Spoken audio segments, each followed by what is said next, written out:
душа и сърцето на българските традиции. Един прекрасен сувенир, изработен от майстор Цанка Стоянова. И това са рекламни материали, които са с вашите снимки. Благодарим и на вас, зрителите, че сте тази вечер с нас отново.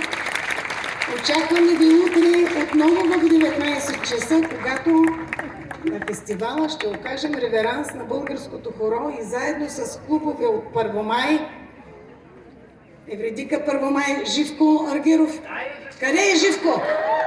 Той ще бъде утре със своя клуб от Първомай, от Раднево. Ще имаме гости от Хасково, от Димитровград. Очакваме ви. И разбира се, ансамбъл Звездица. Утре ще може да видите и нашите хора, които научихме в майсторския клас с Ивайло Димитров.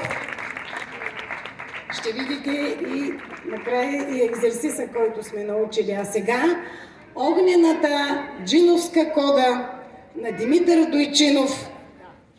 Благодарим на Димитър Дойчинов, ансамбъл Седенчица и ансамбъл Звездица.